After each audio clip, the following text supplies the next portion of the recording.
Hello everyone, Kalam batch ಹಿಸ್ಟ್ರಿಯ 10ನೇ class ಇದು. ನಿನ್ನೆ GS 1, 2, 3, 4 ಈ ವರ್ಷದ ಮೇನ್ಸ್ ಎಕ್ಸಾಮಿನ GS ಪೇಪರ್ ಮುಗಿದಿದೆ. ಅದನ್ನು ಅನಲೈಸ್ ಮಾಡಿ ಒಂದು ಆರ್ಟಿಕಲನ್ನು ಬರೆದು ಟೆಲಿಗ್ರಾಮ್ ಚಾನಲಲ್ಲಿ ನಾನು ಅಪ್ಲೋಡ್ ಮಾಡಿದ್ದೇನೆ, ಅಲ್ಲಿ ಸೆಂಡ್ ಮಾಡಿದ್ದೇನೆ. ಅಲ್ಲಿ ನೀವು ಓದಬಹುದು. ಟೆಲಿಗ್ರಾಮ್ ಚಾನಲ್ ಲಿಂಕು ಡಿಸ್ಕ್ರಿಪ್ಷನಲ್ಲಿ ಇರುತ್ತೆ. ಸೊ ನಾವೇನು ಕಲಿಬಹುದು ಮೇನ್ಸಿಂದ GS ಇಂದ ಅಂತ ನನಗೆ ತಿಳಿದ ಮಟ್ಟಿಗೆ ನಾನು ಅಲ್ಲಿ ಅಪ್ಲೋಡ್ ಮಾಡಿದ್ದೇನೆ, ಅಂದರೆ ಬರೆದಿದ್ದೇನೆ. ನೀವು ಅದನ್ನು ಓದಬಹುದು. ಓದಿದ ನಂತರ ಒಂದು ಸಾರಿ ಚೆಕ್ ಮಾಡಿ ನೀವು ಯಾವ ಹಂತದಲ್ಲಿ ಇದ್ದೀರಿ, English, Hindu, Indian express news paper ಯಾವ ಹಂತಕ್ಕೆ ನಿಮ್ಮ ಓದುವಿಕೆ ಇದೆ ಅನ್ನೋದೆಲ್ಲ ಒಂದು ಸಾರಿ ನೋಡ್ಕೊಳ್ಳಿ. ಮತ್ತು ನಾವು ಮೊದಲಿನ ಥರ ಜಸ್ಟ್ ನೋಟ್ಸ್ ಓದೋದು, ಬಾಯ್ಹರ್ಟ್ ಮಾಡೋದು ಅದೆಲ್ಲ ನಡೆಯೋದೇ ಇಲ್ಲ. ಒಂದು ನೆನ್ಪಿಟ್ಕೊಳ್ಳಿ, UPSC ಎಕ್ಸಾಮ್ನಲ್ಲಿ ಡಿಗ್ರಿ ಎಕ್ಸಾಮ್ ಥರ ಏನೇನೋ ಓದೋದು, ಏನೇನೋ ಬರೆಯೋದು ಅದು ನಡೆಯೋದಿಲ್ಲ. ಸೊ ಈ ಒಂದು ಹಂತದಿಂದ ನಾವು ಸ್ವಲ್ಪ ಹೆಚ್ಚು ಅನಾಲಿಟಿಕಲ್ ಆಗಿ ಥಿಂಕ್ ಮಾಡಬೇಕಾಗತ್ತೆ. ಸೊ ಮೇನ್ಸ್ ಎಕ್ಸಾಮ್ ನೋಡಿದ ಮೇಲೆ ಸ್ವಲ್ಪ ವಿಡಿಯೋ ಲೆಂತ್ ಜಾಸ್ತಿ ಆಗ್ತಾ ಹೋಗ್ಬೋದು ಇಲ್ಲಿಂದ. ಮತ್ತು ಯಾರು ಆಸಕ್ತಿ ಇದೆಯೋ ಅವ್ರು ನೋಡ್ತಾರೆ. ನನ್ನ ಪ್ರಕಾರ ನಿಮಗೆ ಕಂಪ್ಲೀಟಾಗಿ 1 ಅವರ್ ಕೊಡ್ಲಿಕ್ಕೆ ಆಗದೇ ಇದ್ದರೂ 15 ನಿಮಿಷ ಟೈಮ್ ಇದೆ ಅಂತಂದರೆ ಅಷ್ಟನ್ನು ನೋಡಿ. ಅರ್ಥ ಆಗ್ತಾ ಇದೆಯಾ ಅಂತಂದರೆ ಇಡೀ ವಿಡಿಯೋ 1 ರಿಂದ 1.5 ಗಂಟೆ ಇರಬಹುದು, ಹೆಚ್ಚಿರಬಹುದು. 1.5 ಗಂಟೆ ಸಿಕ್ಕಿದರೆ ಮಾತ್ರ, ಅಥವಾ 1 ಅವರ್ ಟೈಮ್ ಇದ್ದರೆ ಮಾತ್ರ ನಾನು ನೋಡ್ತೇನೆ, ಆ ರೀತಿಯಾದ ಮೈಂಡ್ ಸೆಟ್ ಇರಬಾರ್ದು. ಆ ಥರ ನಿಮ್ಗೆ ಯಾವಾಗಲೂ ಪರ್ಫೆಕ್ಟ್ ಟೈಮ್ ಸಿಕ್ಕೋದೇ ಇಲ್ಲ. 20 ನಿಮಿಷ ಟೈಮ್ ಇದೆಯಾ, 20 ನಿಮಿಷದಲ್ಲಿ ಎಷ್ಟಾಗುತ್ತೋ ಅಷ್ಟು ವಿಡಿಯೋ ನೋಡಿ. ಅಂದರೆ ನಾನು ವರ್ಕ್ ಮಾಡ್ತಾ ಇರೋ ಪ್ರೊಫೆಷ್ನಲ್ಸಿಗೆ ಹೇಳ್ತಾ ಇರೋದು. ಫುಲ್ ಟೈಮ್ ಕೊಡ್ತಾ ಇದ್ದೀರಾ ಅಂತಂದರೆ ಕಂಪ್ಲೀಟ್ ಮಾಡಿಕೊಳ್ಳೇಬೇಕು. ಸೊ ಈ ರೀತಿ ಇರುವಂಥ ಸಮಯವನ್ನು ಸದುಪಯೋಗ ಪಡಿಸ್ಕೊಳ್ಳೋದು ನಿಮ್ಮ ಹತ್ರ ಇರುತ್ತೆ. ನನ್ನ ಹತ್ರ ಸಾಧ್ಯ ಆಗಿದ್ದನ್ನು ನಾನು ಇಲ್ಲಿ ಹೇಳ್ತಾ ಹೋಗ್ತೇನೆ, ಮತ್ತು ಸ್ವಲ್ಪ ಬರೆಸ್ತೇನೆ. ಬರೆಯೋದು ಅಂತ ನಾನೇನು ಬರಿತೀನೋ ಅದನ್ನು ನೀವು ಬರೆದ್ರೆ ಆಯಿತು. ನಾನೇನೇನು ಬರಿತೀನೋ ಅದನ್ನು ಬರ್ಕೊಳ್ಳಿ. ಬರ್ಕೊಂಡಾದ್ಮೇಲೆ ನೋಟ್ಸನ್ನು ಓದಿ. ಎರಡೂ ಹೆಲ್ಪ್ ಆಗ್ತಾ ಹೋಗುತ್ತೆ. ಬರವಣಿಗೆ ಇಲ್ಲದೆ ತುಂಬ ಸಾರಿ ನಾನು ಮೊದಲು ಹೇಳಿದ್ದೆ, ನೀವೇ ಬರ್ಕೊಳ್ಬಹುದು ಅಂತ ನಾನು ಅಂದ್ಕೊಳ್ತೇನೆ. ಆದರೆ ಆಮೇಲೆ ಗೊತ್ತಾಗುತ್ತೆ ನೀವು ಅಷ್ಟೇನು ಬರ್ಕೊಳ್ತಾ ಇಲ್ಲ, ವಿಡಿಯೋ ಮಾತ್ರ ನೋಡ್ತಾ ಇದ್ದೀರಿ. ಏನೋ ಕಲಿಯೋ ಥರ ಫೀಲಿಂಗ್ ಬರುತ್ತೆ ಅಷ್ಟೆ. ಆ್ಯಕ್ಚುಲಿ ಅಲ್ಲಿ ಕಲಿಯುವಿಕೆ ಆಗಿರೋದಿಲ್ಲ. ಹಾಗಾಗಿ ನಾನು ಕೆಲವೊಂದು ಇಂಪಾರ್ಟೆಂಟ್ ಕೀವರ್ಡ್ಸ್ಗಳನ್ನು ಇಲ್ಲಿ ಬರಿತಾ ಹೋಗ್ತೇನೆ. ಅದು ನಿಮ್ಮ ನೋಟ್ಸಲ್ಲಿ ಇರಬೇಕು. ಇದ್ದರೆ ಒಳ್ಳೆಯದು, ಇಲ್ದಿದ್ರೆ ಇನ್ನೊಂದು ವರ್ಷ 2 ವರ್ಷ ಈ ಥರ ಮುಂದೂಡ್ತಾ ಇರಬೇಕಾಗತ್ತೆ. ಯಾವತ್ತೂ ನಿಮ್ಮ ನೋಟ್ಸ್ ಇರೋದಿಲ್ವೋ ಅಲ್ಲಿ ತನಕ UPSCಗೆ ಪ್ರಿಪೇರ್ ಆಗಿಲ್ಲ ಅಂತ ನೀವು. ಓಕೆನಾ? ಸರಿ, ಹಾಗಾದರೆ ನಾವು ಹಿಸ್ಟ್ರಿಯಲ್ಲಿ ಹಿಂದಿನ ವಿಡಿಯೋದಲ್ಲಿ ಲೋವರ್ ಪ್ಯಾಲಿಯೋಲಿಥಿಕ್ ಏಜನ್ನು ಡಿಸ್ಕಸ್ ಮಾಡಿದ್ದೀವಿ ಅಲ್ವಾ? ಲೋವರ್ ಪ್ಯಾಲಿಯೋಲಿಥಿಕ್ ಏಜ್ ಅಂತಂದರೆ ಅಲ್ಲಿ ಮಾನವ ಹೇಗಿದ್ದ, ಯಾವ ರೀತಿ ಬದುಕ್ತಾ ಇದ್ದ ಅಲ್ವಾ? ಅದನ್ನೆಲ್ಲ ನೋಡಿದ್ದೇವೆ. ಭಾರತದ ಪ್ರಮುಖ ಸ್ಥಳಗಳು, ಲೋವರ್ ಪ್ಯಾಲಿಯೋಲಿಥಿಕ್ ಏಜಿನ ಪ್ರಮುಖವಾದ ಸ್ಥಳಗಳು ಎಲ್ಲೆಲ್ಲಿ ಬರುತ್ತೆ? ಪಾಕಿಸ್ತಾನದ ಇಂದಿನ ಪಂಜಾಬ್ ಪ್ರಾವಿನ್ಸು, ಅಲ್ಲಿ ಬರುವಂಥ ಪ್ರದೇಶ ಯಾವುದು? ಉತ್ತರ ಪ್ರದೇಶದಲ್ಲಿ ಬರುವಂಥ ಪ್ರದೇಶ, ಅಥವಾ ಅಲ್ಲಿ ಬರುವಂಥ ಪ್ರಮುಖವಾದ ಸೈಟ್, ಲೋವರ್ ಪ್ಯಾಲಿಯೋಲಿಥಿಕ್ ಸೈಟ್ ಯಾವುದು? ಅದಾದಮೇಲೆ ಮಧ್ಯಪ್ರದೇಶದಲ್ಲಿ ಇರೋದು ಯಾವುದು? ನೆನಪಾಗಬೇಕು. ಸೊ ಲೋವರ್ ಪ್ಯಾಲಿಯೋಲಿಥಿಕ್ ಸೈಟಿಗೆ ಸಂಬಂಧಪಟ್ಟ ಹಾಗೆ ಭೀಮ್ಬೆಟ್ಕಾ ಎಲ್ಲಿ ಬರುತ್ತೆ, ಬೇಲನ್ ವ್ಯಾಲಿಯಲ್ಲಿ ಬರುತ್ತೆ, ಸೋನ್ ವ್ಯಾಲಿ. ಸೊ ಕನೆಕ್ಟ್ ಆಗಬೇಕು.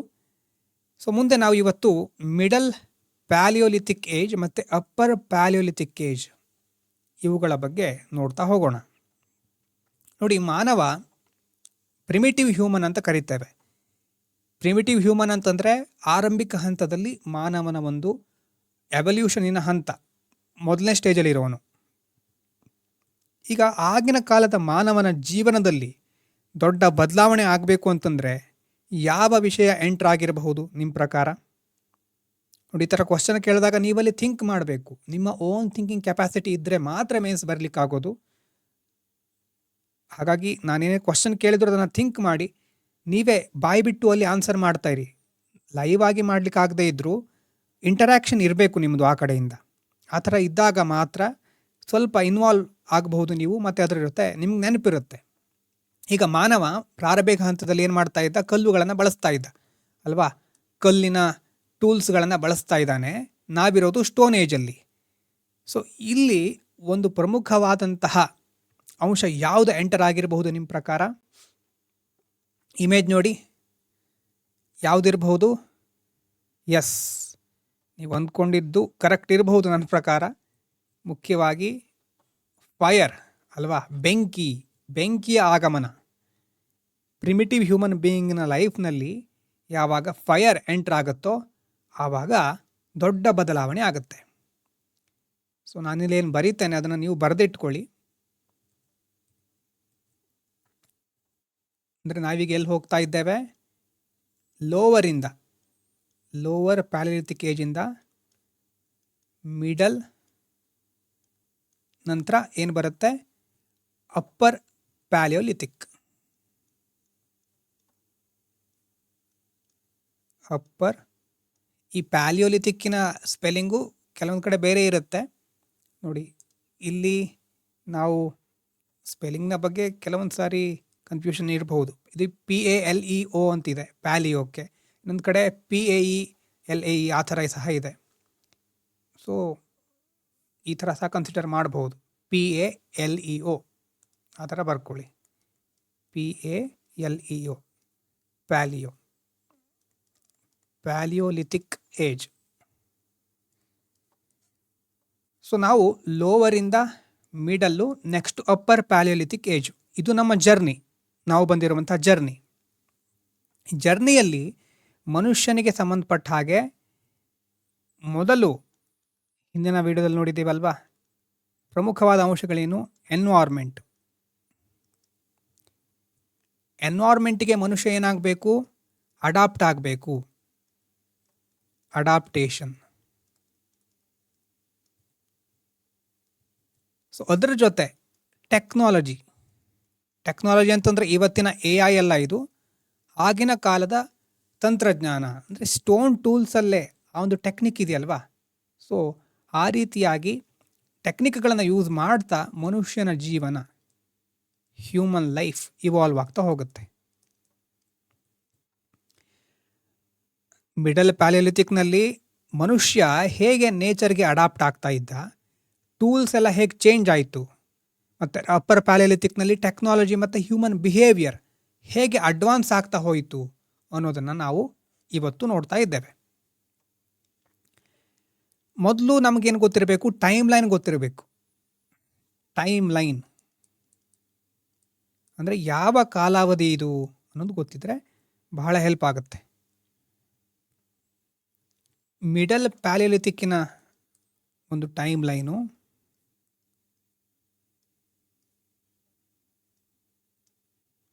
ಮಿಡಲ್ ಪ್ಯಾಲಿಯೋಲಿಥಿಕ್, ಅದರ ಟೈಮ್ ಲೈನ್ ನೋಡಿ. ಮುಖ್ಯವಾಗಿ ಅದು 1,00,000 ವರ್ಷದಿಂದ ಎಲ್ಲಿ ತನಕ, ಸುಮಾರು 40,000 ವರ್ಷದ ತನಕ, 40,000 ಇಯರ್ಸ್ ಅಲ್ಲಿ ತನಕನೂ ಇದೆ. ಅಂತಂದರೆ ಇದು ಹೇಗೆ ಹಿಂದೆ ಹೋಗ್ತಾ ಇದೆ ನೋಡಿ. ಅಂತಂದರೆ ಇವತ್ತಿಂದ 40,000 ವರ್ಷ, ಆವಾಗ ಅದು ಎಂಡ್ ಆಗೋದು. ಶುರುವಾಗಿದ್ದು ಇವತ್ತಿಂದ 1,00,000 ವರ್ಷದ ಹಿಂದೆ. ಸೊ 1,00,000 ವರ್ಷದಿಂದ 40,000 ವರ್ಷಗಳ ಹಿಂದಿನ ತನಕ ಮಿಡಲ್ ಪ್ಯಾಲಿಯೋಲಿಥಿಕ್ ಏಜ್ ಇದೆ. ಮುಖ್ಯವಾದಂಥ ಐಡಿಯಾ ಇಲ್ಲೇನು, ಇಲ್ಲಿ ಬರೋದು transition and adaptation. Transition and adaptation. ಮನುಷ್ಯ ಹೇಗೆ ತನ್ನ ಜೀವನದಲ್ಲಿ ಸ್ಥಿತ್ಯಂತರವನ್ನು ಕಾಣ್ತಾ ಇದ್ದಾನೆ, ಹೇಗೆ ಅಡಾಪ್ಟ್ ಆಗ್ತಾ ಇದ್ದಾನೆ ಅನ್ನೋದು ಇಲ್ಲಿನ ಪ್ರಮುಖವಾದಂಥ ಅಂಶ ಅಲ್ವಾ. 1,00,000 ವರ್ಷದಿಂದ ಆರಂಭ ಆಗುತ್ತೆ, 40,000 ವರ್ಷಗಳ ಹಿಂದೆ ಮುಗಿಯುತ್ತೆ. ಪ್ರಮುಖವಾಗಿ ಇಲ್ಲಿ ಏನು ಬದಲಾವಣೆ ಆಗುತ್ತೆ ಅಂತಂದರೆ, ಮೊದಲು ಸಹ ನೋಡಿದ್ವಿ, ಸಡನ್ನಾಗೇನು ಆಗೋದಿಲ್ಲ, ಗ್ರ್ಯಾಜುವಲ್ ಇಂಪ್ರೂವ್ಮೆಂಟ್ ಆಗ್ತಾ ಇರೋದು ಅಲ್ವಾ.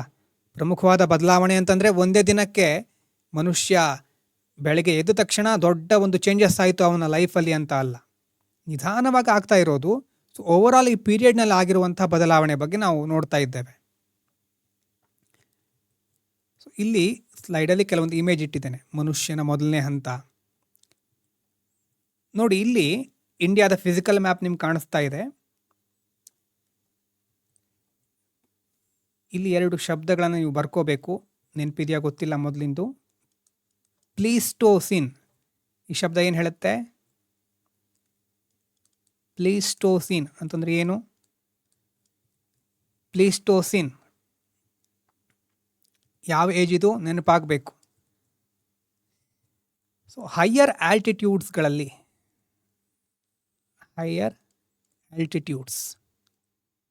ಆಲ್ಟಿಟ್ಯೂಡ್ ಅಂತಂದರೆ ಎತ್ತರ. ಅಲ್ಲಿ ಆ ಪ್ಲೀಸ್ಟೋಸಿನ್ ಟೈಮ್ನಲ್ಲಿ ಹೇಗಿತ್ತು, ಕೋಲ್ಡ್ ಮತ್ತು ಡ್ರೈ ವಾತಾವರಣ ಇತ್ತು. ಅದೇ ಟ್ರಾಪಿಕಲ್ ಇಂಡಿಯಾ, ನಮ್ಮ ಟ್ರಾಪಿಕಲ್ ಇಂಡಿಯಾದಲ್ಲಿ ಯಾವ ವಾತಾವರಣ ಬಂತು ನಿಧಾನವಾಗಿ, ಆವಾಗ heavy rainfall, HEA heavy rainfall. So ನೋಡಿ ಇಲ್ಲಿ ಇಮೇಜ್ ನೋಡಿ, ಭಾರತ ಭೂಗೋಳದಲ್ಲಿ ಎಲ್ಲಿದೆ ಅಂತ ಗೊತ್ತಾಗಲಿ. ಇದು ಸಮಭಾಜಕ ವೃತ್ತ, ಆಮೇಲೆ ಉಷ್ಣವಲಯ ಅಂತ ಬರುತ್ತೆ. ಉಷ್ಣವಲಯದಲ್ಲಿ ಇದ್ದೇವೆ ನಾವು ಅಲ್ವಾ. ನಮ್ಮ ದಕ್ಷಿಣ ಭಾರತ ಅಥವಾ ಕರ್ಕಾಟಕ ಸಂಕ್ರಾಂತಿ ವೃತ್ತ ಭಾರತವನ್ನು ಇಬ್ಬಾಗ ಮಾಡುತ್ತೆ. ಸೊ ಮೇಲ್ಗಡೆ ಇರೋದೆಲ್ಲ ಏನು ಫ್ರಿಜಿಡ್ ಝೋನ್ ಅಂತ ಹೇಳ್ತೇವೆ, ಅಥವಾ ಅಲ್ಲಿರೋದು ಶೀತ ವಲಯಗಳು ಅಂತ ಹೇಳ್ಬೋದು. ಸೊ ಈ ಭಾಗದಲ್ಲಿ ಪ್ಲೀಸ್ಟೋಸಿನ್ ಟೈಮ್ನಲ್ಲಿ ಬಹಳ ಕೋಲ್ಡ್ ಇತ್ತು, ಡ್ರೈ ಇತ್ತು ಏರು.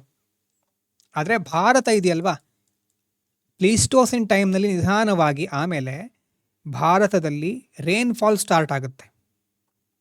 ಅಂತಂದರೆ ಇದರ ಅರ್ಥ ಏನು, ಪ್ಲೀಸ್ಟೋಸಿನ್ ಅಂತಂದರೂ ಎಲ್ಲ ಕಡೆ ಆಮೇಲೆ ಹಿಮ ಒಂದೇ ಕಡೆ ರಾಶಿ ಆಗಿರೋ ಥರ ಇರೋದಿಲ್ಲ.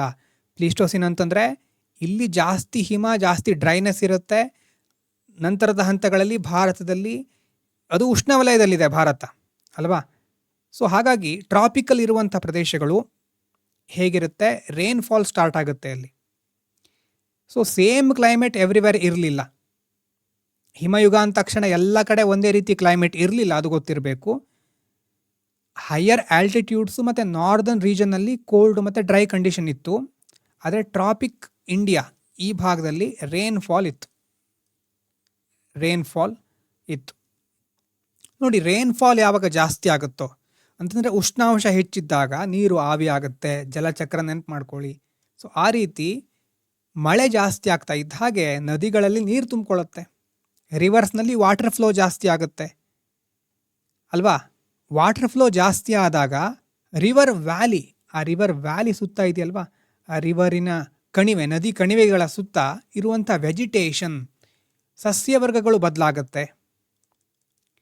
ಆ ವೆಜಿಟೇಷನ್ ಬದಲಾದಾಗ ಮನುಷ್ಯನಿಗೆ ಅಲ್ಲಿ ಉಳ್ಕೊಳ್ಳಿಕ್ಕೆ ಒಂದು ವಾಸಸ್ಥಾನ ಮತ್ತು ಆ ವೆಜಿಟೇಷನ್ಗೆ ಸಂಬಂಧಪಟ್ಟಂಥ ಪ್ರಾಣಿಗಳು ಅಲ್ಲೇ ಇರುತ್ತೆ ಅಲ್ವಾ. ಫುಡ್ ಕಲೆಕ್ಷನ್ನು, ಹಂಟಿಂಗು, ಇದಕ್ಕೆಲ್ಲದಕ್ಕೂ ಮನುಷ್ಯನಿಗೆ ಅವಕಾಶ ಸಿಗುತ್ತೆ.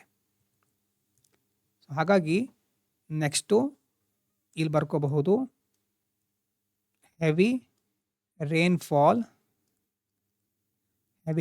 ಆಗುತ್ತೆ. ಅದಾದಮೇಲೆ river flow, more river flow. ಅದರಿಂದ ಏನಾಯಿತು, ನ್ಯೂ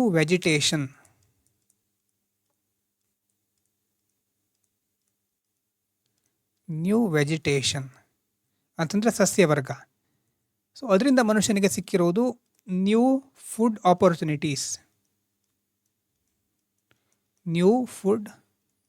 ಆಪರ್ಚುನಿಟೀಸ್. ಮನುಷ್ಯನಿಗೆ ಆಹಾರಕ್ಕೆ ಹೆಚ್ಚಿನ ಅವಕಾಶ ಸಿಗುತ್ತೆ.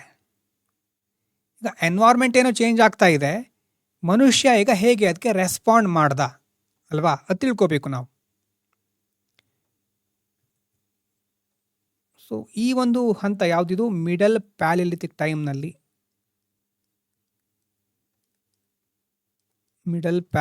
ಟೈಮ್ನಲ್ಲಿ ಮುಖ್ಯವಾಗಿ ಪ್ರಮುಖವಾದ ಬದಲಾವಣೆಗಳು, ಪಾಸಿಟಿವ್ ಬದಲಾವಣೆಗಳು ಏನಂತಂದರೆ, ಇದು ಪಾಸಿಟಿವ್ ಪ್ಲಸ್ ಅಂತಂದರೆ ಪ್ರಮುಖವಾದ ಪಾಸಿಟಿವ್ ಬದಲಾವಣೆಗಳು. ಫೈರ್ ಏನಿತ್ತು ಆವಾಗ, ಫೈರ್, ಬೆಟರ್ ಟೂಲ್ಸ್, ಅದಾದಮೇಲೆ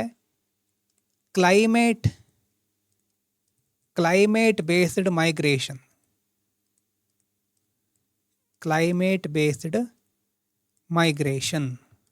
ಇದು ಪಾಸಿಟಿವ್. ಇನ್ನು ನೆಗೆಟಿವ್, ಇನ್ನೂ ಏನು ಸಾಧ್ಯ ಆಗಿರಲಿಲ್ಲ ಮನುಷ್ಯನ ಹತ್ರ ಅಂತಂದರೆ ಕಲ್ಟಿವೇಷನ್ ಇರಬಹುದು, ಅಥವಾ ಡೊಮೆಸ್ಟಿಕೇಷನ್ನು ಅಥವಾ ವೀಲ್ ಬಹಳ ದೊಡ್ಡ ಬದಲಾವಣೆ ಮನುಷ್ಯನ ಜೀವನದಲ್ಲಿ. ಅದು ಆಗಿರಲಿಲ್ಲ ಇನ್ನು. ಚಕ್ರ, ವೀಲ್ ಇನ್ನೂ ಇನ್ವೆಂಟ್ ಆಗಿರಲಿಲ್ಲ. ಹಾಗಾಗಿ ಮನುಷ್ಯನ ಕೆಪ್ಯಾಬಿಲಿಟೀಸ್ ಜಾಸ್ತಿ ಆಗ್ತಾ ಇದೆ, ಆದರೆ ಇನ್ನೂ ಮಾಡರ್ನ್ ಸೊಸೈಟಿಗೆ ನಾವು ಹೋಗಿಲ್ಲ. ಬೆಂಕಿಯನ್ನು ಬಳಸಲಿಕ್ಕೆ ಪ್ರಾರಂಭ ಮಾಡಿದ್ದೀವಿ ಮಿಡಲ್ ಪ್ಯಾಲಿಥಿಕ್ ಟೈಮ್ನಲ್ಲಿ ಅಲ್ವಾ. ಟೆಕ್ನಾಲಜಿಯಲ್ಲಿ ಅಥವಾ ಟೂಲ್ಸ್ನಲ್ಲಿ ಇಂಪ್ರೂವ್ಮೆಂಟ್ ಆಗ್ತಾ ಇದೆ. ಕ್ಲೈಮೇಟಿಗೆ ತಕ್ಕ ಹಾಗೆ ಮೈಗ್ರೇಷನ್ ಸಹ ಆಗುತ್ತೆ ಇಲ್ಲಿ. ಆದರೆ ಎನಿಮಲ್ ಡೊಮೆಸ್ಟಿಕೇಷನ್, ಪ್ರಾಣಿ ಸಾಕಣೆ ಇರಬಹುದು, ವೀಲ್ ಇನ್ವೆನ್ಷನ್ ಎಲ್ಲ ಆಗಿಲ್ಲ.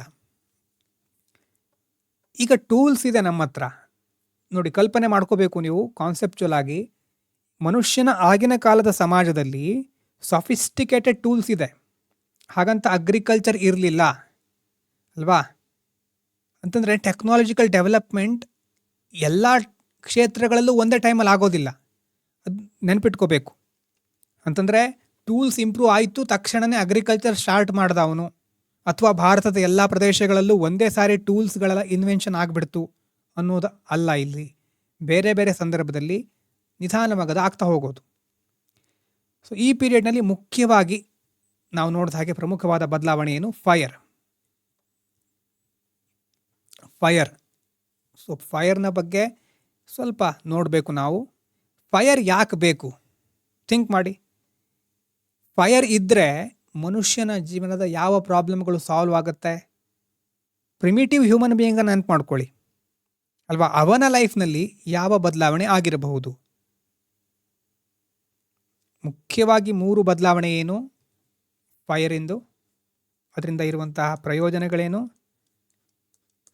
ಮುಖ್ಯವಾಗಿದ್ದು ನೋಟ್ಸಲ್ಲೂ ಮುಂದೆ ಇದೆ ಇದು. ಪ್ರೊಟೆಕ್ಷನ್, ವಾರ್ಮ್ತ್ ಮತ್ತು ಫುಡ್. ಇದು 3ಕ್ಕೆ ಫೈರ್ ಬಹಳ ಹೆಲ್ಪ್ ಮಾಡುತ್ತೆ. ಅಂತಂದರೆ ಮೊದಲನೇದು ಪ್ರೊಟೆಕ್ಷನ್. ಈಗ ಕೇವ್ ಎಂಟ್ರೆನ್ಸಲ್ಲಿ ಫೈರ್ ಇಟ್ಟರೆ ವೈಲ್ಡ್ ಆ್ಯನಿಮಲ್ಸಿಂದ ಪ್ರೊಟೆಕ್ಷನ್ ಸಿಗುತ್ತೆ ಅಲ್ವಾ. ಬೆಂಕಿಗೆ ಪ್ರಾಣಿಗಳು ಹೆದರುತ್ತವೆ.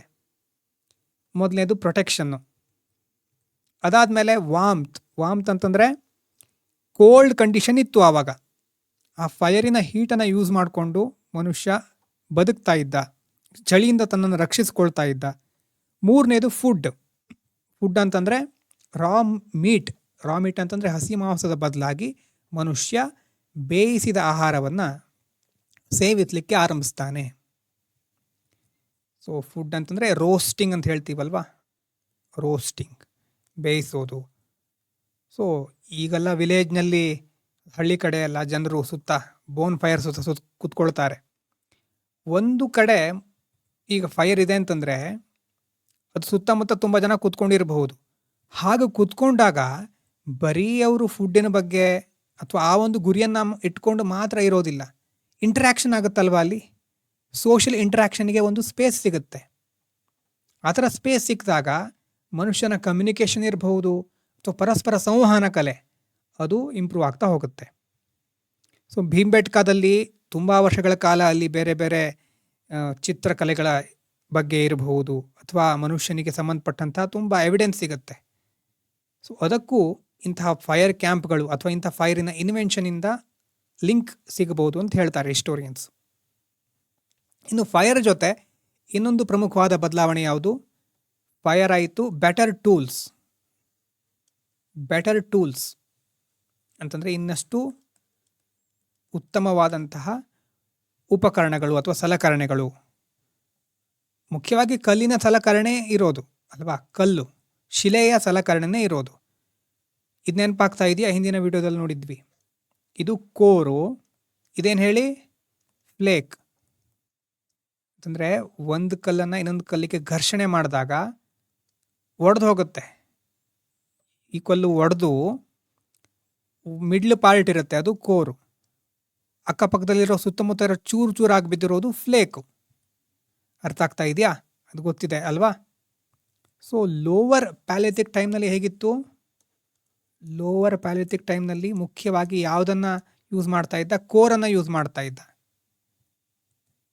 ಆದರೆ ಮಿಡಲ್ ಪ್ಯಾಲಿಥಿಕ್ ಟೈಮಿಗೆ ಬಂದಾಗ ಮನುಷ್ಯ ಕೋರ್ ಜೊತೆ ಫ್ಲೇಕನ್ನು ಜಾಸ್ತಿ ಯೂಸ್ ಮಾಡ್ತಾನೆ. ಫ್ಲೇಕ್ ಅಂತಂದರೆ ಸುತ್ತ ಡಿಟ್ಯಾಚ್ ಆಗಿರೋದು, ಇದನ್ನು ಸಹ ಯೂಸ್ ಮಾಡಲಿಕ್ಕೆ ಅವನಿಗೆ ಬರುತ್ತೆ. ಆವಾಗ ಅದನ್ನು ಚೆನ್ನಾಗಿ ಉಪಯೋಗಿಸ್ಕೊಳ್ಳಿಕ್ಕೆ ಅವನು ಪ್ರಾರಂಭಿಸ್ತಾನೆ. ಲಾರ್ಜ್ ಕೋರ್ ಇದೇನು ಡಿಟ್ಯಾಚ್ಡ್ ಫ್ಲೇಕ್, ಡಿಟ್ಯಾಚ್ ಆಗಿರೋದು ಕೋರು ಮತ್ತು ಫ್ಲೇಕ್. ಅಂದರೆ ಒಂದು ದೊಡ್ಡ ಸ್ಟೋನ್ ಇದೆ, ಅದನ್ನು ಕಂಪ್ಲೀಟಾಗಿ ಬಳಸೋದಕ್ಕಿಂತ ಅದರಿಂದ ಹೊರಗೆ ಬರುವಂತಹ ಸ್ಮಾಲರ್ ಫ್ಲೇಕ್ಸ್ಗಳನ್ನು ಟೂಲ್ಸ್ ಆಗಿ ಬಳಸ್ತಾನೆ. ಇದರಿಂದ ಏನು ಅಡ್ವಾಂಟೇಜ್ ಇರಬಹುದು? ಅಡ್ವಾಂಟೇಜ್ ಏನಿರಬಹುದು ಏನು ಅಂತಂದರೆ, ಈ ಫ್ಲೇಕ್ಸ್ಗಳಲ್ಲಿ ನೋಡಿ, ಅದು ಇಷ್ಟು ದೊಡ್ಡ ಇರೋದಿಲ್ಲ ಮತ್ತು ಅದನ್ನು ಸ್ವಲ್ಪ ಬಹಳ ಬೇಗ ಅದನ್ನು ಮಾಡಿಫೈ ಮಾಡಬಹುದು ಅಲ್ವಾ. ಸ್ಪೆಷಲೈಸ್ಡ್ ಟೂಲ್ಸ್ ಅಂತ ಕರೀತೇವೆ. ಸ್ಪೆಷಲೈಸ್ಡ್ ಟೂಲ್ಸ್ಗಳು ಇದರಿಂದ ಡೆವಲಪ್ ಆಗುತ್ತೆ. ಸ್ಪೆಷಲೈಸ್ಡ್ ಟೂಲ್ಸ್ ಅಂತಂದರೆ ಮಿಡಲ್ ಪ್ಯಾಲಿಥಿಕ್ ಟೈಮನ್ನು ಏನಂತ ಕರೀತಾರೆ? ಫ್ಲೇಕ್ ಕಲ್ಚರ್ ಅಂತ ಕರೀತಾರೆ. ಅಂತಂದರೆ ಫ್ಲೇಕನ್ನು ತುಂಬ ಚೆನ್ನಾಗಿ ಯೂಸ್ ಮಾಡ್ಕೊಳ್ತಾ ಇದ್ದ. ಹಾಗಾದರೆ ಯಾವ್ಯಾವ ಕೆಲಸಗಳಿಗೆ ಅದನ್ನು ಯೂಸ್ ಮಾಡ್ಕೊಳ್ತಾ ಇದ್ದಾನೆ? ಸ್ಪೆಷಲೈಸೇಷನ್ ಅಂತ ಹೇಳಿದ್ವಿ. ಸ್ಪೆಷಲೈಸೇಷನ್ ಅಂತಂದರೆ ಒಂದು ಕೆಲಸಕ್ಕೆ ಸಂಬಂಧಪಟ್ಟ ಹಾಗೆ ಅದನ್ನು ಮಾಡಿಫೈ ಮಾಡಿಕೊಂಡು ಯೂಸ್ ಮಾಡೋದು. ಮುಖ್ಯವಾಗಿ ಫ್ಲೇಕ್ ಯೂಸ್ ಆಗೋದು ನೋಡಿ, ಇಮೇಜ್ ತೋರಿಸ್ತೇನೆ. ಸ್ಕ್ರ್ಯಾಪರ್ ಮತ್ತು ಬೋರರ್, ಇದನ್ನು ಸಹ ಬರೆದಿಟ್ಕೊಳ್ಳಿ ಕೆಳಗಡೆ. ಸ್ಕ್ರ್ಯಾಪರ್ ಮತ್ತು ಬೋರರ್. ಸ್ಕ್ರ್ಯಾಪರ್ ಅಂತಂದರೆ ಎಡ್ಜನ್ನು ಶಾರ್ಪ್ ಮಾಡ್ತಾರೆ. ಶಾರ್ಪ್ ಮಾಡಿ ನೋಡಿ, ಎಡ್ಜ್ ಶಾರ್ಪ್ ಇದೆ ಇಲ್ಲಿ. ಅದನ್ನು ಈ ಆ್ಯನಿಮಲ್ ಸ್ಕಿನ್ ಇರಬಹುದು, ಫ್ಯಾಟು ಅಥವಾ ಬಾರ್ಕ್ ಅಲ್ವಾ, ಅದನ್ನು ಏನು ಮಾಡೋದು, ಆ ಮರದ ಬಾರ್ಕನ್ನು ತೆಗಿಲಿಕ್ಕೆ, ಆ್ಯನಿಮಲ್ ಸ್ಕಿನ್ ತೆಗಿಲಿಕ್ಕೆ ಬಳಸ್ತಾ ಇದ್ರು. ಅಂದರೆ ಸೈಡಲ್ಲಿ ಇಷ್ಟು ಚೂಪಾಗಿರ್ತಾ ಇತ್ತು, ಶಾರ್ಪ್ ಆಗಿರ್ತಾ ಇತ್ತು. ಇನ್ನು ಬೋರರ್ ಅಂತಂದರೆ ಇಲ್ಲಿ ನೋಡಿ, ಇಲ್ಲಿ ಒಂದು ಪಾಯಿಂಟ್ ಥರ ಹೇಗಿದೆ, ಅದು ಪಾಯಿಂಟೆಡ್ ಎಂಡ್ ಇದೆ ಅದಕ್ಕೆ. ಸೊ ಅದನ್ನೇನು ಮಾಡ್ತಾ ಇದ್ದಾರೆ, ವುಡ್ನಲ್ಲಿ ಅಥವಾ ಸ್ಕಿನ್ನಲ್ಲಿ ಹೋಲ್ ಮಾಡಲಿಕ್ಕೆ ಬಳಸ್ತಾ ಇದ್ರು ಅವರು. ಸ್ಕಿನ್ ಅಥವಾ ವುಡ್ನಲ್ಲಿ ಹೋಲ್ಸ್ಗಳನ್ನು, ಬೋರ್ ಅಂತ ಹೇಳಿದಾಗ ಗೊತ್ತಾಗಬೇಕಲ್ವ, ಒಂದು ಬೋರ್ ಥರ ನೆನಪು ಮಾಡ್ಕೊಳ್ಳಿ. ಸೊ ಬೋರರನ್ನು ಯಾಕೆ ಯೂಸ್ ಮಾಡ್ತಾಯಿದ್ರು? ಹೋಲನ್ನು ಮಾಡಲಿಕ್ಕೆ ಬಳಸ್ತಾ ಇದ್ರು. ಎನಿಮಲ್ ಸ್ಕಿನ್ ಇರಬಹುದು ಅಲ್ವಾ, ಎನಿಮಲ್ ಸ್ಕಿನ್ನಲ್ಲಿ ಹೋಲ್ ಮಾಡಲಿಕ್ಕೆ. ಈಗ ಮನುಷ್ಯನಿಗೆ ಬಟ್ಟೆ, ಯಾವುದೋ ಪ್ರಾಣಿ ಚರ್ಮವನ್ನು ಬಟ್ಟೆ ಏನಾಗಿ ಮಾಡ್ಕೋಬೇಕು ಅಥವಾ ರಕ್ಷಿಸ್ಕೊಳ್ಬೇಕು, ಅಥವಾ ಮರದ ದಿಮ್ಮಿಯನ್ನು ಏನಾದರೂ ಮಾಡಬೇಕು. ಸೊ ಹೀಗೆ ಆಯಾ ಸಂದರ್ಭದಲ್ಲಿ ಅದಕ್ಕೆ ಹೋಲನ್ನು ಮಾಡಲಿಕ್ಕೆ ಬೋರರನ್ನು ಬಳಸ್ತಾ ಇದ್ರು. ಇನ್ನು ಎನಿಮಲ್ ಸ್ಕಿನ್ನನ್ನು ಅಂತಂದರೆ ಸ್ಕಿನ್ನನ್ನು ಹೇಗೆ ಮಾಡೋದು, ಸಪ್ರೇಟ್ ಮಾಡೋದು ಇರಬಹುದು, ಅದನ್ನು ಸ್ಕ್ರ್ಯಾಪ್ ಮಾಡೋದು, ಪ್ರೊಸೆಸ್ ಮಾಡಲಿಕ್ಕೆ ಯಾವುದು ಯೂಸ್ ಆಗ್ತಾ ಇತ್ತು? ಸ್ಕ್ರ್ಯಾಪರ್. ಇದಾದಮೇಲೆ ಈ ಸಂದರ್ಭದಲ್ಲಿ ಭಾರತದಲ್ಲಿ ಯಾವ್ಯಾವ ಸ್ಥಳಗಳು ಪ್ರಮುಖವಾಗಿತ್ತು ಅಂತ ನೋಡೋದಾದರೆ, ಮೊದಲೇ ನೋಡಿದ ಹಾಗೆ ಸೋನ್ ವ್ಯಾಲಿ ಇಲ್ಲಿ ಬರುತ್ತೆ, ಅದಾದಮೇಲೆ ಬೇಲನ್ ವ್ಯಾಲಿ ಮುಖ್ಯವಾಗಿ, ಆಮೇಲೆ ಭೀಮ್ಬೆಟ್ಕಾ ಕೇವ್ಸು, ದಿದ್ವಾನ ಇದು ರಾಜಸ್ಥಾನದಲ್ಲಿ ಬರೋದು ಈ ಪ್ರದೇಶದಲ್ಲಿ.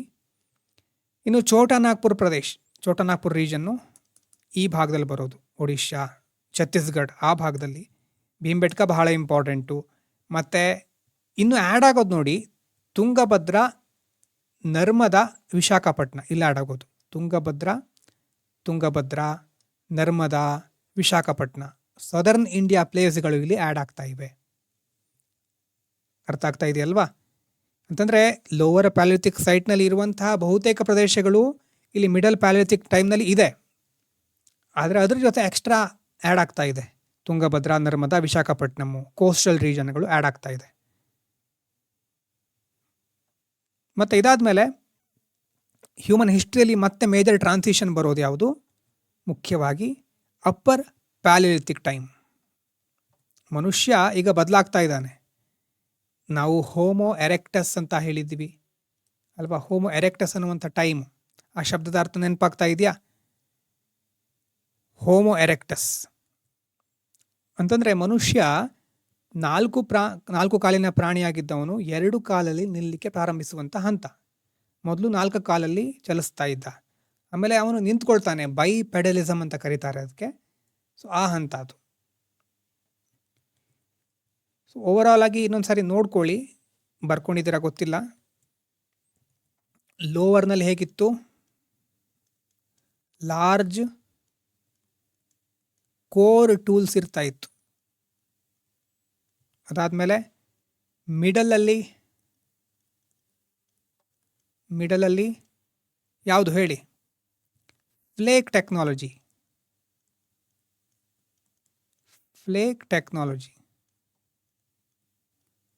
ಇನ್ನು ಅಪ್ಪರ್ನಲ್ಲಿ ಏನು ಬರಬಹುದು ಅಂತಂದರೆ, ಅಪ್ಪರ್ನಲ್ಲಿ ಬರೋದು ಈ ಫ್ಲೇಕಲ್ಲೇ ಇನ್ನೂ ಶಾರ್ಪ್ ಆಗಿರೋ ಬ್ಲೇಡ್ ಟೆಕ್ನಾಲಜಿ ಬರುತ್ತೆ.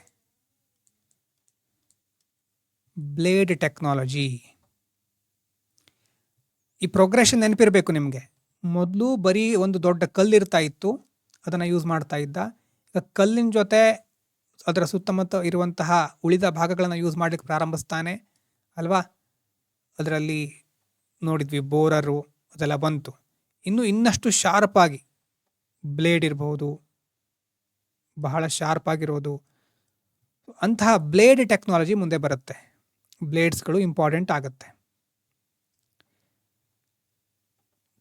ಅಂದರೆ ಅಪ್ಪರ್ ಪ್ಯಾಲಿಥಿಕ್ ಟೈಮ್ನಲ್ಲಿ ಈಗ ಮುಂದೆ ನೋಡ್ತಿದ್ದೀವಲ್ವಾ, ಇಲ್ಲಿ ಬರೀ ಟೆಕ್ನಾಲಜಿ ಮಾತ್ರ ಅಲ್ಲ, ಹ್ಯೂಮನ್ ಸ್ಪೀಶೀಸ್ ಸಹ ಬದಲಾಗ್ತಾ ಇದೆ. ಅದಕ್ಕೆ ಇಮೇಜ್ ತೋರಿಸಿದ್ದು. ಇಲ್ಲಿ ನೋಡಿ, ಮನುಷ್ಯನ ಇವಲ್ಯೂಷನ್ನಲ್ಲಿ ಅಪ್ಪರ್ ಪ್ಯಾಲಿಥಿಕ್ ಎಲ್ಲಿಂದ ಎಲ್ಲಿ ತನಕ ಇದೆ ಅಂತಂದರೆ, ಅಪ್ಪರ್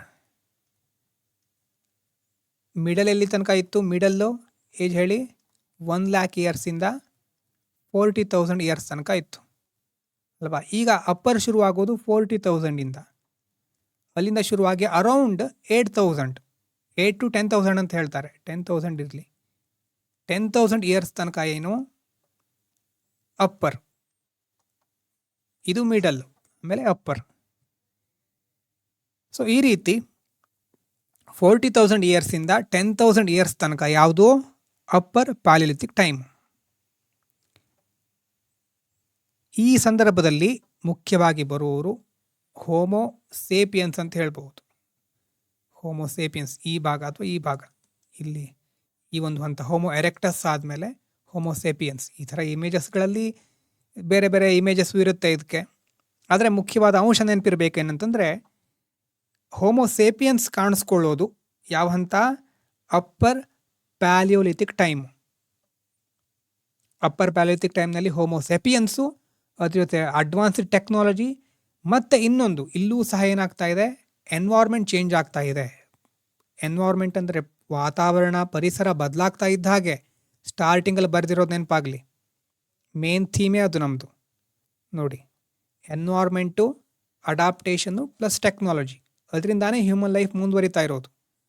ಎನ್ವೈರ್ಮೆಂಟಿಗೆ ತಕ್ಕ ಹಾಗೆ ಅಡಾಪ್ಟ್ ಆಗೋದ್ರ ಜೊತೆ ಟೆಕ್ನಾಲಜಿ ಇಂಪ್ರೂವ್ ಮಾಡ್ಕೊಳ್ತಾ ಬರ್ತಾನೆ, ಹ್ಯೂಮನ್ ಲೈಫ್ ಇವಾಲ್ವ್ ಆಗುತ್ತೆ. ಸೊ ಈಗ ಮತ್ತೆ ಎನ್ವೈರ್ಮೆಂಟ್ ಬದಲಾಗ್ತಾ ಇದೆ, ಮನುಷ್ಯ ಟೆಕ್ನಾಲಜಿನ ಇಂಪ್ರೂವ್ ಮಾಡ್ಕೊಳ್ತಾ ಇದ್ದಾನೆ, ಅಡಾಪ್ಟ್ ಆಗ್ತಾ ಇದ್ದಾನೆ ಅಲ್ವಾ. ಹಾಗಾಗಿ ಕ್ಲೈಮೇಟ್ ಚೇಂಜ್ ಆಗ್ತಾ ಇದೆ. ಇಷ್ಟೊತ್ತೇನಾಗ್ತಾ ಇತ್ತು? ನಾವು ಭಾರತದ ಒಂದು ಸ್ಥಿತಿ ನೋಡಿದಾಗ ರಿವರ್ ಎಲ್ಲ ಹೆಚ್ಚು ಹರಿತಾ ಇತ್ತು. ರಿವರ್ ವ್ಯಾಲಿಗಳಲ್ಲಿ ನೀರು ತುಂಬಿ ಮನುಷ್ಯ ಅಲ್ಲಿ ವಾಸಿಸ್ತಾ ಇದ್ದ. ಕ್ಲೈಮೇಟು ನಿಧಾನವಾಗಿ ಏನಾಗ್ತಾ ಇದೆ? ವಾರ್ಮ್ ಆಗ್ತಾ ಇದೆ ಅಲ್ವಾ. ನೆಕ್ಸ್ಟು ಕ್ಲೈಮೇಟಿಂದ ಆಗೋದೇನು? ಮೈಗ್ರೇಷನ್ನು. ಕ್ಲೈಮೇಟಿಂದ ಮೈಗ್ರೇಷನ್ ಆಗುತ್ತೆ. ಕ್ಲೈಮೇಟ್ ಹೇಗಾಗ್ತಾ ಇದೆ ಈಗ? ವಾರ್ಮಿಂಗ್ ಆಗ್ತಾ ಇದೆ. ಕ್ಲೈಮೇಟ್ ವಾರ್ಮಿಂಗ್ ಕ್ಲೈಮೇಟ್ ಅಂತಂದರೆ ಎನ್ವೈರ್ಮೆಂಟ್ ಚೇಂಜ್ ಆಗುತ್ತೆ. ಎನ್ವೈರ್ಮೆಂಟ್ ಚೇಂಜ್, ಅದರಿಂದ ಮುಂದೆ ಎಲ್ಲಿ ನೀರು ಬಹಳ ತುಂಬಿ ಹರಿತಾ ಇತ್ತೋ ಅದೆಲ್ಲ ಕಡಿಮೆ ಆಗ್ತಾ ಬರುತ್ತೆ. ಕೆಲವೊಂದು ಪ್ರದೇಶಗಳಲ್ಲಿ ವಾಟರ್ ಅಥವಾ ರಿಸೋರ್ಸ್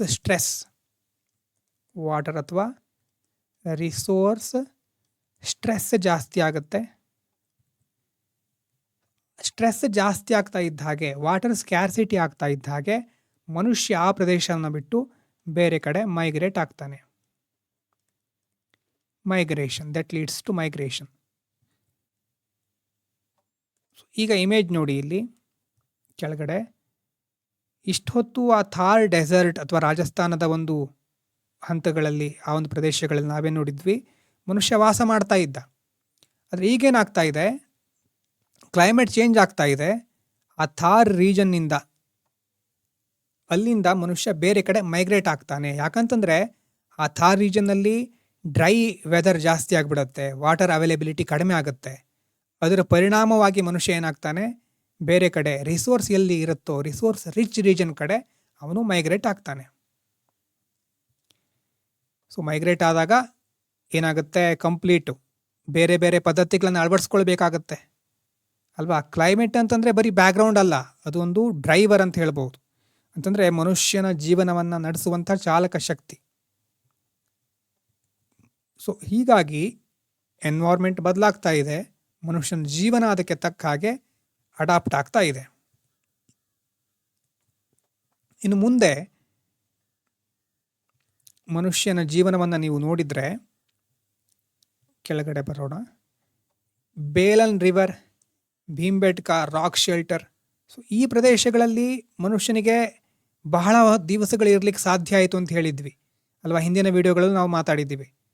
ಸೊ ಆ ಸಂದರ್ಭದಲ್ಲಿ ಅಲ್ಲಿ ರಿಸೋರ್ಸ್ಗಳು ಜಾಸ್ತಿ ಇತ್ತು ಅಂತ, ಅದಕ್ಕೆ ಅಲ್ಲಿ ಬೇರೆ ಬೇರೆ ಏಜಸ್ಗಳ ಲೇಯರ್ಗಳು ಸಿಕ್ಕಿರೋದು ಅಲ್ವಾ. ಅಂತಂದರೆ ಬೇರೆ ಬೇರೆ ಪ್ಯಾಲಿಯೋಲಿಥಿಕ್ಕು, ನಿಯೋಲಿಥಿಕ್ಕು, ಮಿಸೋಲಿಥಿಕ್ಕು ಆ ಥರ ನಾವೇನು ಹೇಳಿದ್ದೀವಿ, ಆ ಥರ ತುಂಬ ಏಜಸ್ಗಳ ಒಂದು ಏನು ಸಿಕ್ಕಿದೆ, ಎವಿಡೆನ್ಸ್ ಸಿಕ್ಕಿದೆ ಅಲ್ಲಿ. ಆದರೆ ಕೆಲವೊಂದು ಪ್ರದೇಶಗಳಲ್ಲಿ ವೆದರ್ ಕ್ಲೈಮೇಟ್ ಚೇಂಜ್ ಆಗ್ತಾ ಇದ್ದ ಹಾಗೆ ಏನಾಯಿತು, ಮನುಷ್ಯ ಮೈಗ್ರೇಟ್ ಆಗಬೇಕಾಯಿತು. ಎಲ್ಲಿ ರಿಸೋರ್ಸ್ಗಳಿದೆಯೋ ಅಲ್ಲಿ ಶಿಫ್ಟ್ ಆಗ್ತಾನೆ ಮನುಷ್ಯ. ಈಗ ಮುಂದೆ ನಾವು ನೋಡೋದು ಟೆಕ್ನಾಲಜಿ ಹೇಗೆ ಬದಲಾಗುತ್ತೆ ಮತ್ತು ಅದ್ರ ಜೊತೆ ಯಾವ ರೀತಿ ಮನುಷ್ಯ ತನ್ನನ್ನು ತಾನು ಅಡಾಪ್ಟ್ ಮಾಡ್ಕೊಳ್ತಾನೆ ಇನ್ನು ಮುಂದೆ. ನೋಡಿ, ಈ ಹಂತಕ್ಕೆ ಬಂದಾಗ ಇಲ್ಲೇನು ಕಾಣಿಸ್ತಾ ಇದೆ ನಿಮಗೆ, ಬೇಲನ್ ವ್ಯಾಲಿ ಅಥವಾ ಭೀಮ್ಬೆಟ್ಕಾ, ಇಲ್ಲೆಲ್ಲ ಏನು ಮುಖ್ಯವಾಗಿ ಬೇಲನ್ ವ್ಯಾಲಿಯಲ್ಲಿ ಏನು ಸಿಕ್ಕಿದೆ ಅಂತಂದರೆ ಆ್ಯನಿಮಲ್ ಬೋನ್ಸ್ ಸಿಕ್ಕಿದೆ. ಕ್ಯಾಟಲ್ ಇರ್ಬೋದು, ಶೀಪ್ ಇರ್ಬೋದು, ಗೋಟ್ ಇರ್ಬೋದು, ಅವುಗಳ ಬೋನ್ಸ್ ಅಂತಂದರೆ ಬೋನ್ ಸಿಕ್ಕಿದೆ ಅಂತಂದರೆ ಅವುಗಳನ್ನ ಅವನು ಡೊಮೆಸ್ಟಿಕೇಟ್ ಮಾಡ್ತಾ ಇರಬಹುದು. ಸೊ ಡೊಮೆಸ್ಟಿಕೇಷನ್ ಶುರು ಆಗಿರಬಹುದು ಅಲ್ವಾ. ಈ ಹಂತದಲ್ಲಿ ಡೊಮೆಸ್ಟಿಕೇಷನ್ ಸ್ಟಾರ್ಟ್ ಆಗಿರಬಹುದು. ಸ್ಟಾರ್ಟ್ ಆಗಿ ಮುಂದೆ ಆ ಒಂದು ಎನಿಮಲ್ಗಳ ಮೂಳೆಗಳಿಂದ ಸಹ, ಆ ಒಂದು ಬೋನ್ಸ್ಗಳಿಂದ ಸಹ ಮನುಷ್ಯ ಏನು ಮಾಡ್ತಾನೆ, ಕೆಲವೊಂದು ಟೂಲ್ಸ್ಗಳನ್ನು ತನಗೆ ಬೇಕಾಗಿರೋ ರೀತಿ ತಯಾರಿಸ್ಕೊಳ್ತಾನೆ. ಬೇಲನ್ ವ್ಯಾಲಿ ಮತ್ತು ಮುಖ್ಯವಾಗಿ ಆ ಒಂದು ಸುತ್ತಮುತ್ತಲಿನ ಪ್ರದೇಶಗಳಲ್ಲಿ ಅಪ್ಪರ್ ಪ್ಯಾಲಿಯೋಲಿಥಿಕ್ ಲೇಯರ್ಸ್ಗಳಲ್ಲಿ ಏನು ಸಿಕ್ಕಿದೆ ನಮಗೆ, ಎನಿಮಲ್ ಬೋನ್ಸ್.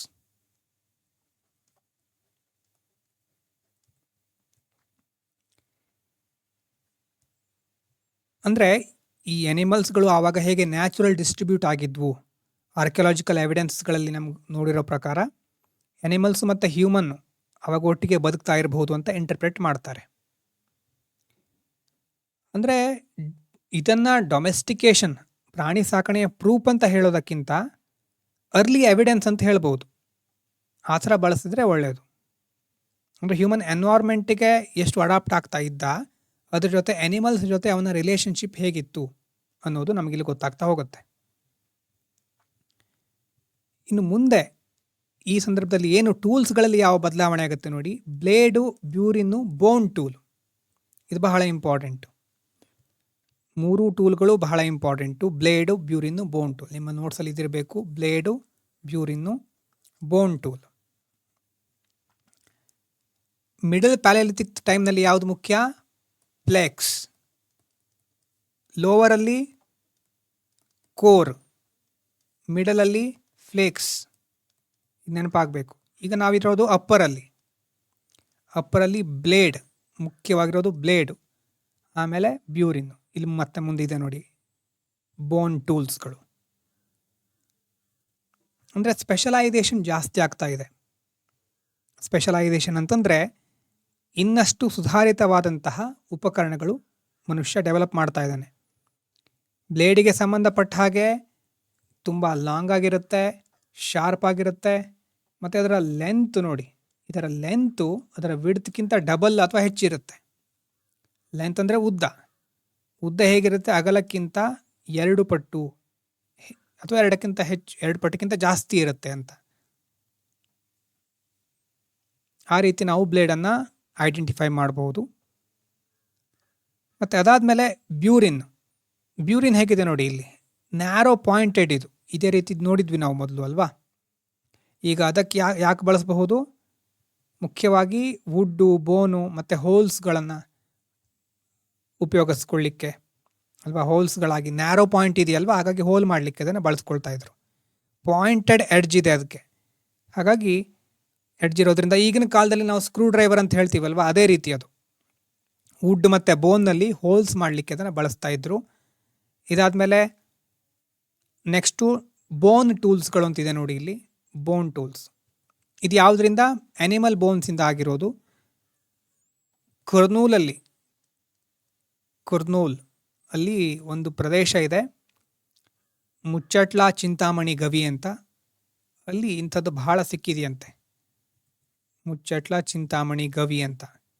ಸೊ ಅಲ್ಲಿ ಬೋನ್ ಟೂಲ್ಸ್ಗಳು ಬಹಳ ಸಿಕ್ಕಿದೆ. ಅಂದರೆ ಅಪ್ಪರ್ ಪ್ಯಾಲಿಯೋಲಿಥಿಕ್ ಟೈಮ್ನಲ್ಲಿ ಇದ್ದೀವಲ್ವ ಈಗ.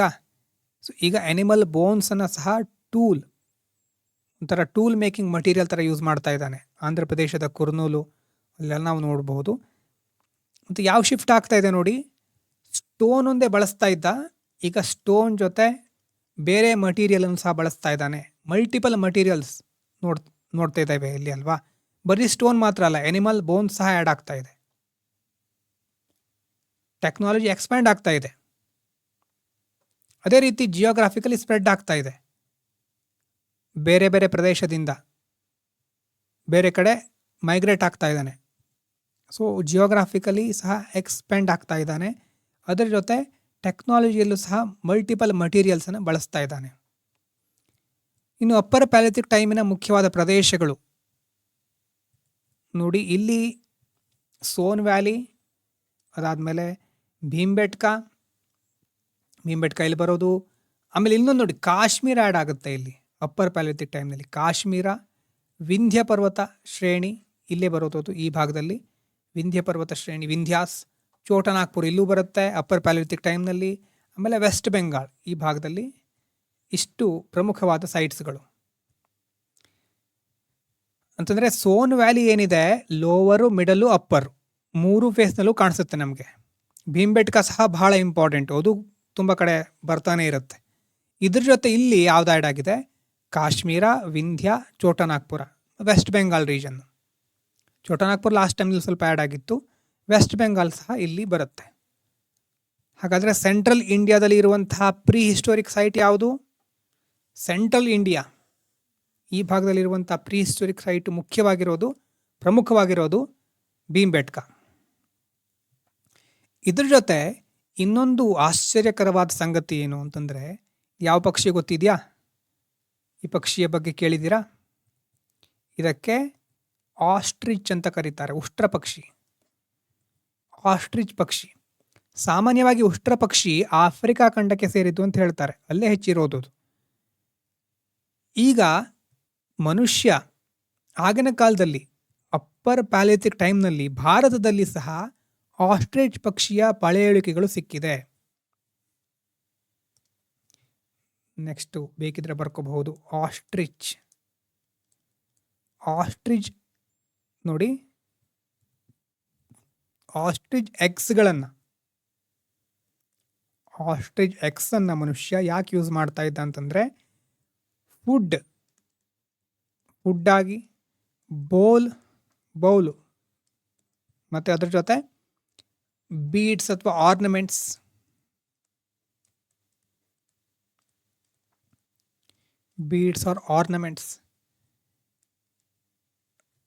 ಆಸ್ಟ್ರಿಚ್ ಪಕ್ಷಿ, ಅದರ ಮೊಟ್ಟೆ ಮತ್ತು ಅದರಿಂದ ಬೇಕಾಗಿರುವಂಥ ಉಪಕರಣಗಳು.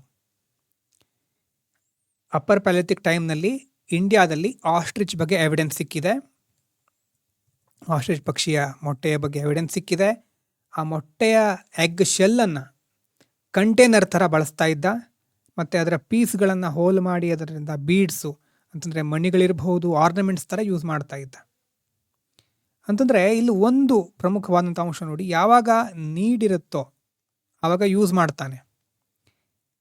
ಸೊ ನೀಡಿದಾಗ ಯೂಸ್ ಆಗುತ್ತೆ, ಆಮೇಲೆ ಅದರ ಒಂದು ನೀಡ್ ಮುಗಿದ ಮೇಲೆ ಅದನ್ನು ಮತ್ತೆ ರಿಯೂಸ್ ಮಾಡ್ತಾನೆ. ಅದಾದಮೇಲೆ ಯಾವ ರೀತಿ ಅದು ಕ್ರಿಯೇಟಿವಿಟಿಗೆ ಕಾರಣ ಆಗುತ್ತೆ ಅಂತ ನೋಡಿ ಅಲ್ವಾ. ಆ್ಯಕ್ಚುಲಿ ಅವನಿಗೆ ಆಹಾರಕ್ಕಷ್ಟೇ ಸೀಮಿತ ಆಗಿಡಬಹುದಿತ್ತು, ಆದರೆ ಅಲ್ಲಿಗೆ ನಿಲ್ಲೋದಿಲ್ಲ. ಅದೇ ಮನುಷ್ಯನ ಒಂದು ಪ್ರಮುಖವಾದಂಥ ಲಕ್ಷಣ ಅಲ್ವಾ. ಎಷ್ಟು ಬೇಕೋ ಅಷ್ಟಕ್ಕೆ ನಿಲ್ಲೋದಿಲ್ಲ ಮನುಷ್ಯ. ಇದರಲ್ಲಿ ಇನ್ನೇನಾದರೂ ಹೊಸದೇನಾದರೂ ಮಾಡಬಹುದಾ ಅಂತ ನೋಡ್ತಾನೆ. ನೀಡಾದ್ಮೇಲೆ ಅದನ್ನು ರಿಯೂಸ್ ಮಾಡ್ತಾನೆ, ಆಮೇಲೆ ಅದನ್ನೇ ಕ್ರಿಯೇಟಿವಿಟಿಗೆ ಬಳಸ್ಕೊಳ್ತಾ ಹೋಗ್ತಾನೆ. ಸೊ ಈ ಪಾಯಿಂಟೇ ಯಾವಾಗ ಕ್ರಿಯೇಟಿವಿಟಿ ಎಂಟರ್ ಆಗುತ್ತೋ ಅದು ನಮ್ಮನ್ನು ಕಲ್ಚರ್ ಕಡೆ, ಒಂದು ಸಂಸ್ಕೃತಿಯ ಕಡೆ ನಮ್ಮನ್ನು ಮುಂದೆ ತೆಗೆದುಕೊಂಡು ಹೋಗುತ್ತೆ. ಕ್ರಿಯೇಟಿವಿಟಿಯಿಂದಾನೇ ಕಲ್ಚರ್ ಹುಟ್ಕೊಳ್ಳೋದು. ಸೊ ಹಾಗಾಗಿ ಇಲ್ಲಿ ತನಕ ಏನು ನೋಡಿದ್ವಿ ನಾವು, ಒಂದು ಹೇಗಿದೆ ಮನುಷ್ಯ ಬೆಳೆದು ಬಂತ ಹಾದಿ, ಬೆಟರ್ ಟೂಲ್ಸ್ಗಳು ಸುಧಾರಣೆ ಆಗ್ತಾ ಬಂತು. ಟೂಲ್ಸ್ ಯಾವಾಗ ಸುಧಾರಣೆ ಆಗುತ್ತೋ ಆವಾಗೇನಾಗುತ್ತೆ, ಬೆಟರ್ ರಿಸೋರ್ಸ್ಗಳನ್ನ ಇನ್ನೂ ಚೆನ್ನಾಗಿ ಯೂಸ್ ಮಾಡ್ಕೋಬಹುದು. ಮತ್ತು ಅದ್ರ ಜೊತೆ ಅಡಾಪ್ಟೇಷನ್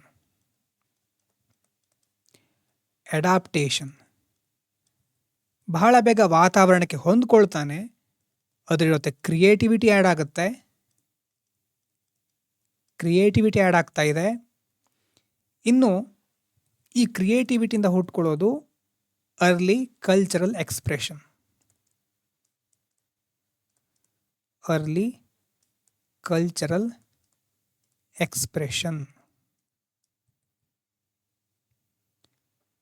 ಆಸ್ಟ್ರಿಚ್ ಎಕ್ಶೆಲ್ಲ ನಾವೊಂದು ವೇಸ್ಟ್ ಅಂತ ನೋಡಿ ಬಿಡ್ಬೋದಿತ್ತು, ಆದರೆ ಅದನ್ನೂ ಸಹ ಒಂದು ಯೂಸ್ಫುಲ್ ಆಬ್ಜೆಕ್ಟ್ ಥರ ಯೂಸ್ ಮಾಡಿದಾನಲ್ವಾ, ಅದು ಅಡಾಪ್ಟಿವ್ ಬಿಹೇವಿಯರ್ ಅಲ್ವಾ. ಆ ರೀತಿ ಬೀಡ್ಸು ಎಸ್ಥೆಟಿಕ್ ಎಕ್ಸ್ಪ್ರೆಷನ್ ಅಂತ ನಾವು ಹೇಳ್ತೇವಲ್ವಾ, ಆ ರೀತಿ ಅದನ್ನು ಆರ್ನಮೆಂಟ್ಸ್ ಥರ ಯೂಸ್ ಮಾಡ್ತಾನೆ.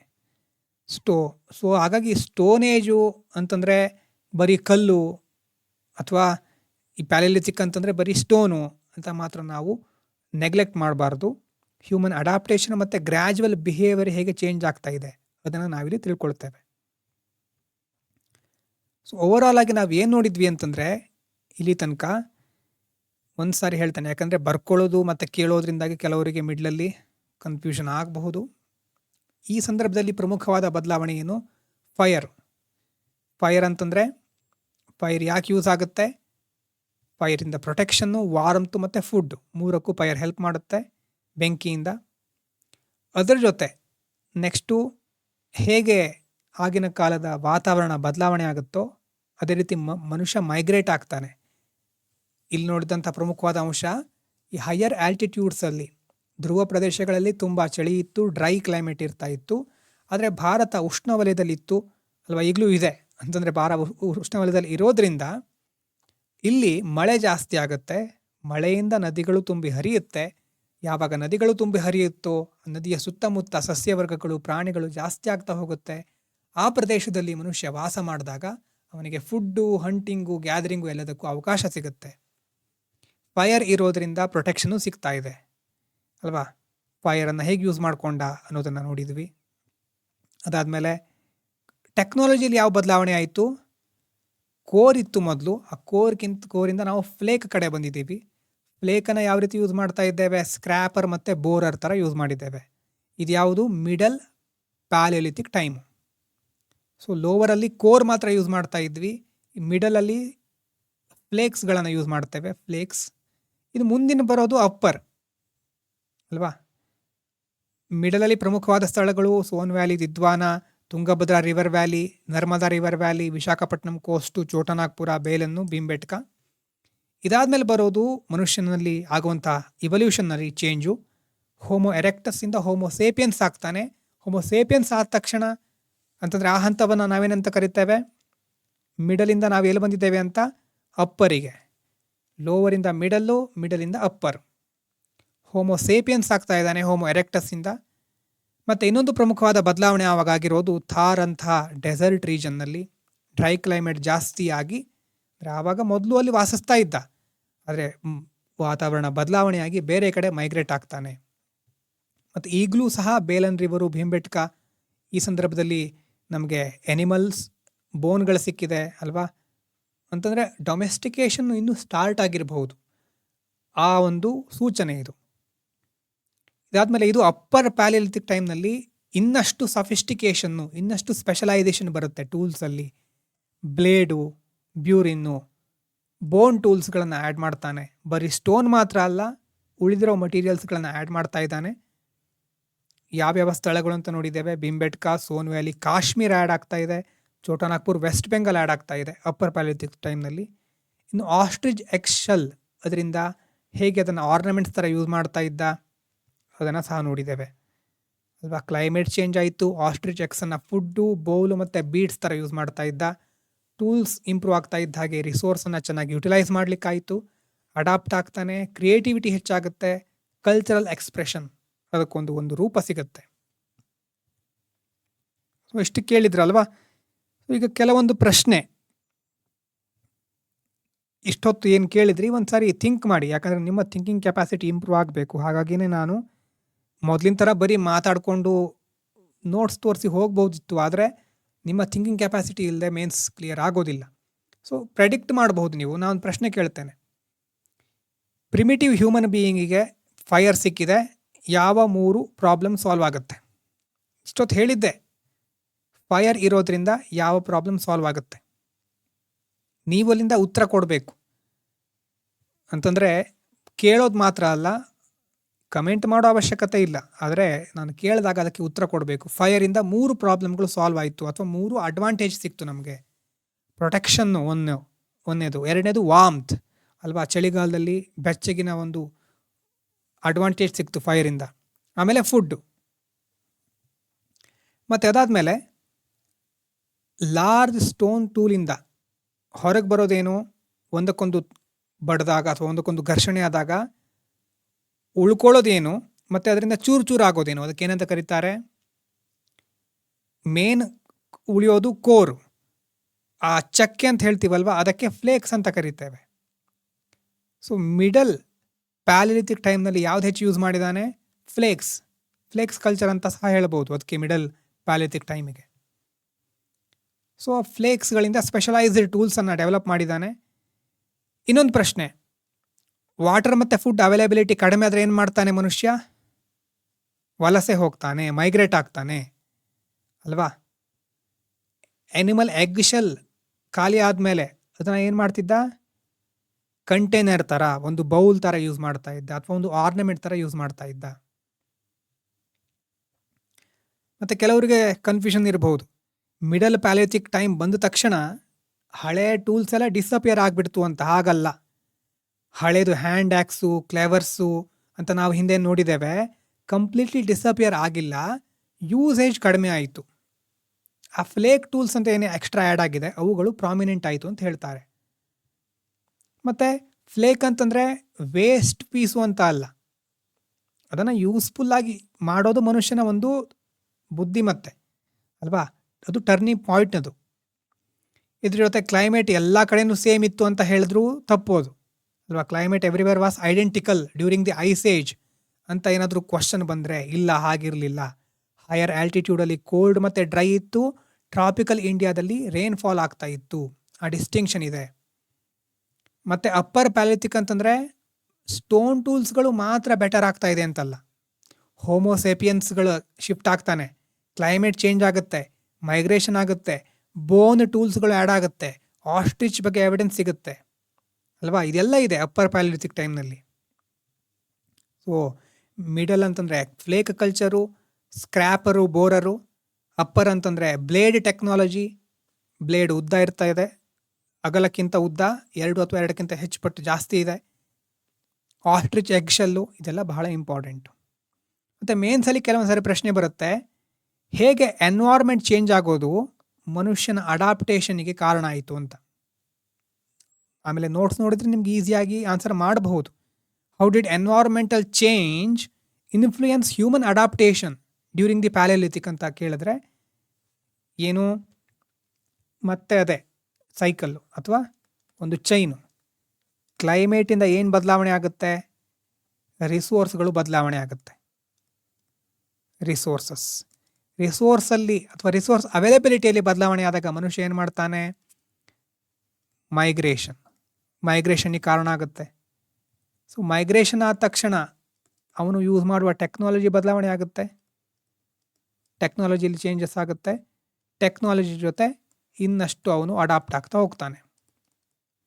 ಅಡಾಪ್ಟೇಷನ್.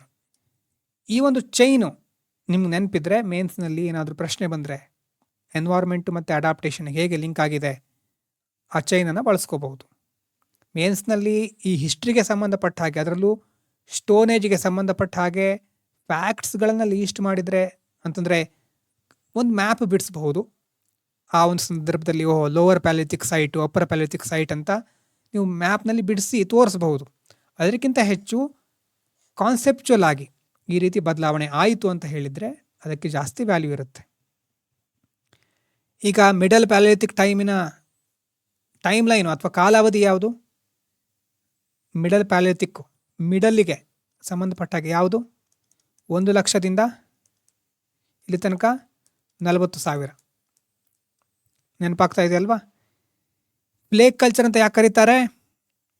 ಫ್ಲೇಕ್ಸ್ಗಳೇ ಬಹಳ ಇಂಪಾರ್ಟೆಂಟ್ ಟೂಲ್ಸ್ಗಳಾಗಿತ್ತು. ಮೊದಲು ಕೋರ್ ಮಾತ್ರ ಯೂಸ್ ಮಾಡ್ತಾ ಇದ್ರು.